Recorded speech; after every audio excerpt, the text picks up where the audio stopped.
Government కేటాయించిందో అప్పచెప్పిందో ఆ భూమి అంతా కూడా 2008 సంవత్సరం దాకా ఎండోమెంట్ డిపార్ట్మెంట్ భూమి, దేవాదాయ శాఖకు చెందిన భూమి.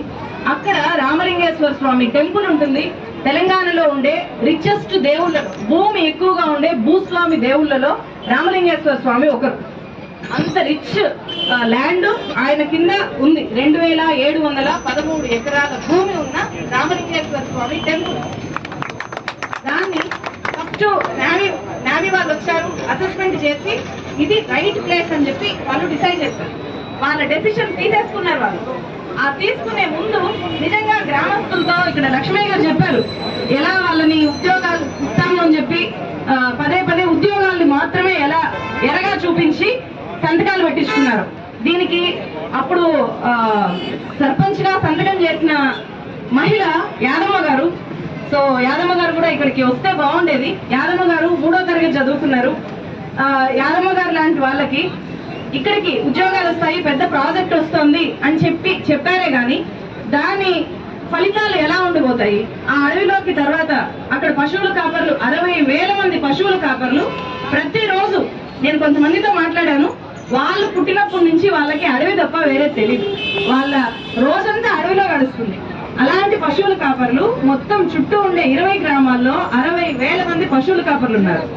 అలాగే ఆ టెంపుల్లో మనకు హైదరాబాద్ లో ఎక్కడికైనా వెళ్ళాలి అంటే అనంతగిరి హిల్స్ కానీ, వికారాబాద్ అడవులు కానీ, దామగుండం కానీ బెస్ట్ ప్లేసెస్. ఎప్పుడు కావాలన్నా వెళ్ళొచ్చు. ఈ నావీ రాడార్ కేంద్రం వచ్చిన తర్వాత ఆ అడవి చుట్టూ 2900 ఎకరాలు కేటాయించారు. నేను చెప్పాను కదా, 2713 ఎకరాలు ఎండోమెంట్ ల్యాండ్ ని 2019లో అటవీ శాఖకి అప్పగించేశారు.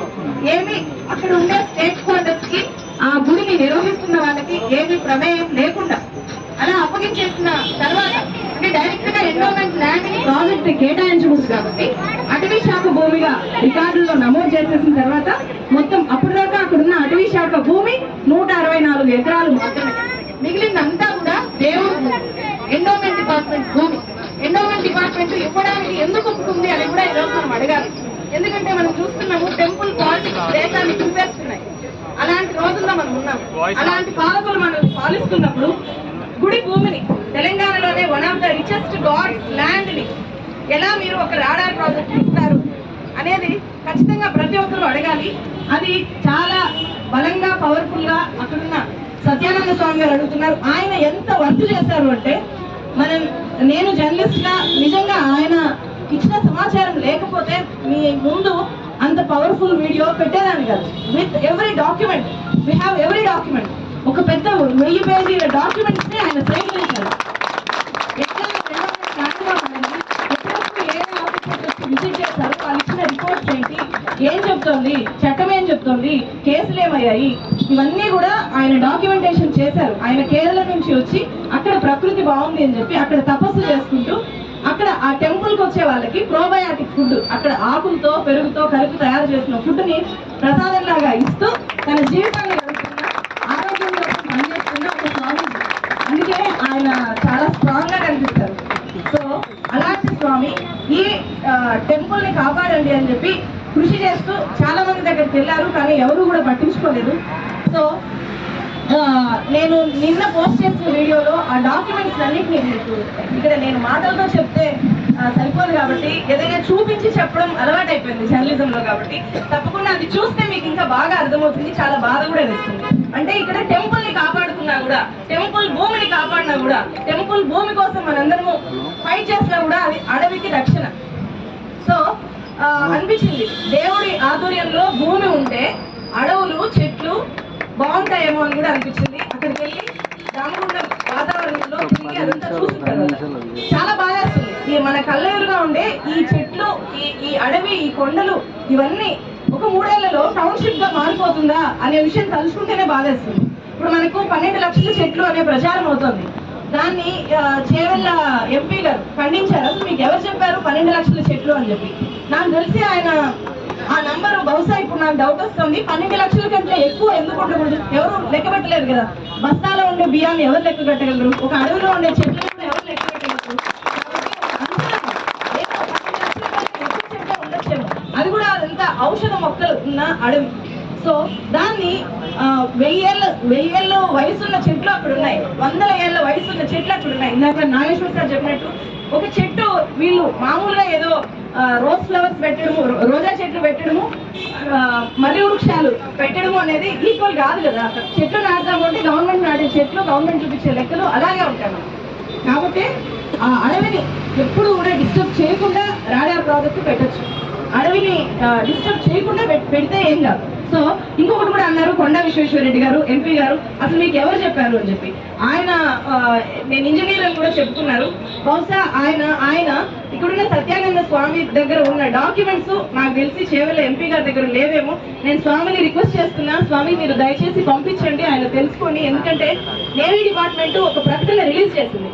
ఇక్కడ మేము 17,76,000 చెట్లని 11,76,000 చెట్లని నాటుతాము అని చెప్పి చెప్పింది. కాబట్టి అన్ని చెట్లు తీసేస్తారు కాబట్టి ఇన్ని నాటబోతున్నారు అని. సో అంతకంటే ఎక్కువ కూడా పోవచ్చు, లేకపోతే అంతకంటే తక్కువ కూడా పోవచ్చు. ఇక్కడ మనం గుర్తుపెట్టుకోవాల్సింది 1973లో చిప్కో మూమెంట్ 300 చెట్లతో మొదలైంది. చిప్కో మూమెంట్ కేవలం సుందర్లాల్ బహుగుణ గారు 300 చెట్లు కాపాడాలి ఒక విలేజ్ లో అని చెప్పి ఆ చెట్లని హత్తుకుందాము. ఎవరైనా కొట్టడానికి వస్తే మనల్ని కొట్టని, మనం ప్రేమగా ఎలా మన పిల్లల్ని హత్తుకుంటామో అంతే ప్రేమగా చెట్లని హత్తుకుందాము అని చెప్పి చిప్కో అంటే హత్తుకోవడం, హక్ చేసుకోవడం. అలా 300 చెట్ల కోసము అప్పట్లో అంత పెద్ద ఉద్యమము. ఇప్పుడు చిప్కో పేరు తెలియని వాళ్ళు ఉండరు దేశంలో. మనకి పాఠ్య పుస్తకాల్లో కూడా చిప్కో మూమెంట్ గురించి సుందర్లాల్ బహుగుణ గారి గురించి వస్తుంది. అంత పెద్ద ఉద్యమం 300 చెట్లను కాపాడడం కోసం నిర్మితమైనప్పుడు ఇక్కడ లక్షలాది చెట్లు, ఒక పెద్ద అడవి, హైదరాబాద్ కి గాలి నీళ్లు ఇచ్చే అడవి పోతోంది అంటే ఎంతమంది సుందర్లాల్ బహుగుణాలు కావాలి, ఎన్ని ఉద్యమాలు చేయాలి, ఎలా కాపాడుకోవాలి ఆ అడవిని. అది చిన్న విషయం కాదు. లేకపోతే గవర్నమెంట్ కూడా వచ్చి, లేకపోతే నావీ వాళ్ళు వచ్చి, నేను చెప్పిన స్టోరీలో కూడా వాళ్ళు చెప్పింది ఏంటంటే మేము ఆధ్వర్యంలోకి తీసుకుంటే అడవి పెరుగుతుందే కానీ తగ్గదు అని చెప్పారు. మరి టౌన్షిప్ ఎక్కడ కడతారు, స్కూల్ ఎక్కడ కడతారు, మార్కెట్ ఎక్కడ కడతారు, వాళ్ళు ఉండడానికి నివాస గృహాలు ఎక్కడ కడతారు?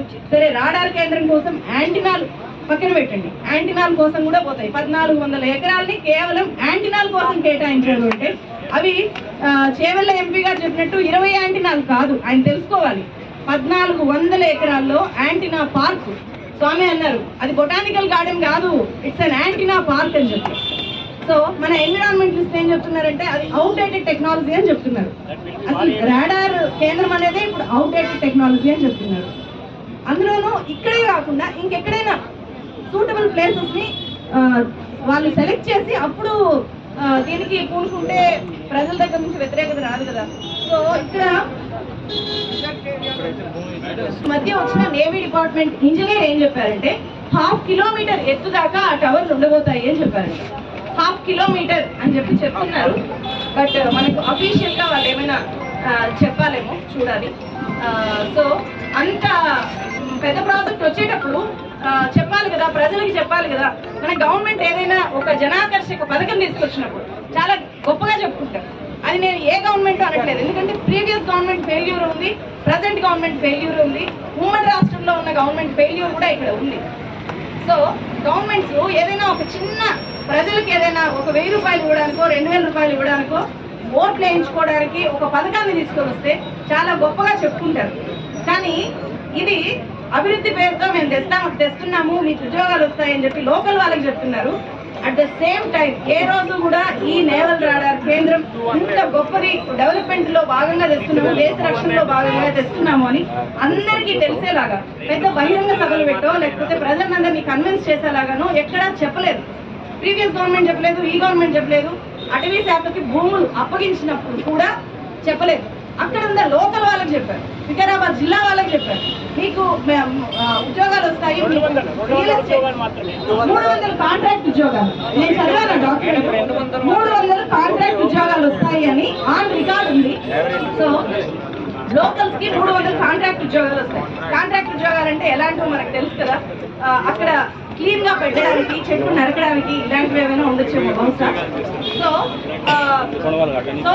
అభివృద్ధి పథకాల గురించి ప్రచారం చేసుకున్న విధంగా దీని గురించి ప్రచారం చేయకుండా మొత్తం ఈ దాదాపు ఎప్పటి నుంచి 2010 నుంచి ఈ ప్రాసెస్ అంతా జరుగుతూ ఉన్నప్పుడు చాప కింద నీళ్ళలాగా ఎందుకు భూమి అప్పగింతలు కూడా చేశారు అంటే ఇక్కడ వాళ్ళ ప్రయోజనాలు ఉన్నాయి, అన్ని పార్టీల ప్రయోజనాలు, ఆ పార్టీల నాయకుల ప్రయోజనాలు ఇందులో ఉన్నాయి కాబట్టి దీన్ని ఒక మూమెంట్ గా బిల్డ్ చేస్తే మొదటికే మోసం వస్తుంది అని చెప్పి సైలెంట్ గా అక్కడ ఉన్న లోకల్ లీడర్స్ ని మేనేజ్ చేసి ప్రభుత్వాలు ఈ దామగుండం అడవిని ఒక రకంగా చెరబట్టాయి, అడవిని లేకుండా చేయాలి అని చెప్పి వాళ్ళు ఈ పని చేస్తారు. అయితే నాకు ఇక్కడ ఈ ప్రాసెస్ లో నాకు ఒకటి అనిపించింది, నిజంగా చెట్లకి ఓట్లుంటే బాగుండేదేమో.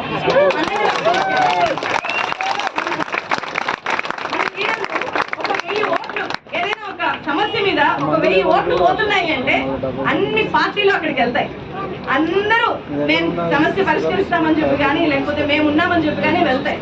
కానీ ఇక్కడికి ఎన్ని రాజకీయ పార్టీలు వెళ్ళాయి రామగుండం అడవిని కాపాడడానికి, రామగుండం కోసం పోరాడుతున్న జేఏసీతో కలిసి ఇప్పటిదాకా ఒక్క పార్టీ అయినా వచ్చి స్వచ్ఛందంగా టేకప్ చేసి మూమెంట్ బిల్డ్ చేసిందా? ఇప్పుడు ఈరోజు కామెంట్ చేస్తున్నారు మేము ఎప్పుడో ఫిబ్రవరిలోనే డెసిషన్ తీసుకున్నాము అని చెప్పి, కానీ గత 10 ఏళ్ళుగా ఏం చేస్తున్నారు సార్?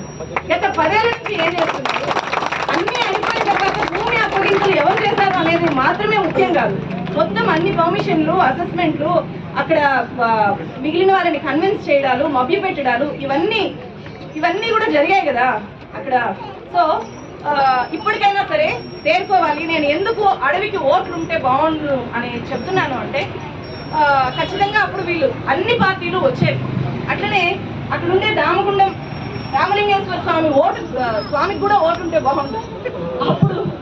అప్పుడు ఇక్కడ మనకి ఏదైనా చిన్న టెంపుల్ కి రోడ్డు విస్తరణలో భాగంగా ఒక టెంపుల్ కి కొంచెం ఇటు ఉండేది అటు జరుపుతున్నారు అంటే అందరు వస్తారు. కానీ అక్కడ అంత పెద్ద అడవి 2713 ఎకరాలు రామలింగేశ్వర స్వామి. సత్యానంద స్వామి ఏం చెప్తారంటే, అమ్మా అక్కడ విగ్రహం ఉంది కదా, ఆ విగ్రహం ఉండే ప్లేస్ లో ఇంత చిన్న ల్యాండ్ ఉంది కదా, అది కూడా స్వామివారికి కాదు. ఇప్పుడు ఆ ల్యాండ్ కూడా ఇక్కడ ఉండే గుడికి లేదు, మొత్తం లాగేసుకున్నారు. సో ఇప్పుడు ఆ అడవి చుట్టూ జరిగేది ఒక పెద్ద గోడ నిర్మిస్తారు, చుట్టూ పెద్ద వాల్ కట్టారు. ఆ వాల్ కట్టేసిన తర్వాత ఎవరిని లోపలికి అనుమతించారు. ఇప్పుడు హైదరాబాద్ నుంచి మనలాంటి పర్యాటకులు వెళ్ళాలన్నా కూడా కుదరదు. ఒక్కసారి మాత్రమే స్థానికుల్ని అక్కడ జరిగే జాతర సందర్భంగా అలో చేస్తాము, కండిషన్స్ అప్లై అని చెప్పారు. అడవికి ఓట్లు లేకపోవచ్చు, రామలింగేశ్వర స్వామికి ఓట్లు లేకపోవచ్చు, చెట్లకు ఓట్లు లేకపోవచ్చు, కానీ మనందరం కూడా ఓటర్స్, మనందరం కూడా మనకు ఓట్లున్నాయి, మనకు పోరాడే నోరుంది, పిడికిలు బిగించే చేతులు కూడా ఉన్నాయి. కాబట్టి ఇప్పటికైనా సరే మించిపోయింది ఏమీ లేదు. సో ఇప్పటికైనా అందరం తలుచుకుంటే, అందరం కలిసి సేవ్ రామగుండం జేఏసీని బలోపేతం చేస్తే ఖచ్చితంగా దీన్ని నెక్స్ట్ లెవెల్కి తీసుకెళ్ళచ్చు. ఎందుకంటే ఇంత పెద్ద దేశంలోనే ఇది డిఫారెస్టేషన్, దేశంలోనే చరిత్రలోనే లేదు. ఒకే చోట ఇన్ని లక్షల చెట్లని, ఒక అడవిని తీసేసేయడం దేశంలోనే ఇది హైయెస్ట్ డిఫారెస్టేషన్. కాబట్టి దీన్ని నేషనల్ లెవెల్ మూమెంట్ గా దేశంలో ఉండే ప్రతి ఒక్కరూ దామగుండం వైపు తిరిగి చూసేలాగా చేయాలి అంటే మనమంతా కలిసి దామగుండం జేఏసీని, ఈ నిర్వాహకుల్ని, వీళ్ళు చేస్తున్న పోరాటాలని బలోపేతం చేయాలి. అలాగే నా సూచన ఒకటి చేయాలనుకుంటున్నాను, ఇక్కడ మనము చిప్కో మూమెంట్ ని కూడా ఒక ఎగ్జాంపుల్ గా తీసుకోవచ్చు. చిప్కో మూమెంట్ చెట్టుని హక్ చేసుకుందామని చెప్తుంది. అలాగే మనం ఇప్పుడంతా చిప్కో దామగుండం అని కూడా ఒక నినాదం తీసుకోవచ్చు. దామగుండాన్ని మనం అంతా హక్ చేసుకుందాం, దామగుండాన్ని హక్ చేసుకుందామని చెప్పి నెక్స్ట్ గీతాకి, మిగతా జేఏసీ సభ్యులకి ఇంకొక ప్రోగ్రామ్ తీసుకోండి. దామగుండం చెట్లని ఎవరు హక్ చేసుకుంటారో వాళ్ళకి పిలుపునివ్వండి. మీరు ప్రేమికులుగా ఉన్న జర్నలిస్టులు అందరూ కూడా ప్రజల్లోకి తీసుకెళ్తారు. ఖచ్చితంగా దామగుండాన్ని హక్ చేసుకుందాం, అందరూ గుండెల్లో పెట్టుకొని కాపాడుకుందాం, మన పిల్లల్ని కాపాడుకున్న విధంగా. తెలంగాణ ఆపాలి ఆపాలి రాడార్ స్టేషన్ ఆపాలి ఆపాలి ఆపాలి రాడార్ స్టేషన్ ఆపాలి ఆపాలి ఆపాలి రాడార్ స్టేషన్ ఆపాలి ఆపాలి ఆపాలి రాడార్ స్టేషన్ ఆపాలి we want justice we want forest save Damagundam save Damagundam save Damagundam save Damagundam save Damagundam save Damagundam 12 లక్షల చెట్లను కాపాడుకుందాం కాపాడుకుందాం కాపాడుకుందాం కాపాడుకుందాం చెట్లను కాపాడుకుందాం.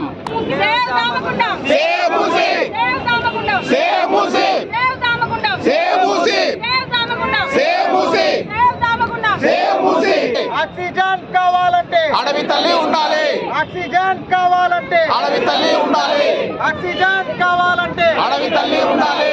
Save Damagundam save the forest. Oxygen కావాలంటే అడవి తల్లి ఉండాలి. ఆక్సిజన్ కావాలంటే అడవి తల్లి ఉండాలి. Go back go back Go back. పచ్చని చెట్లు ప్రగతికి మెట్లు. పచ్చని చెట్లు ప్రగతికి మెట్లు. పచ్చని చెట్లు ప్రగతికి మెట్లు. ఆక్సిజన్ కావాలంటే ఆక్సిజన్ కావాలంటే అస్థి బస్సులు వద్దు అడవి తల్లి వద్దు. అస్థి బస్సులు వద్దు అడవి తల్లి వద్దు. Go back Radar station go back. Go back go back Radar station go back. Save the future. Save the nature Save the future. Forest. Forest. Forest. Forest. Forest. Forest. Forest. Forest. Forest. Forest. Forest.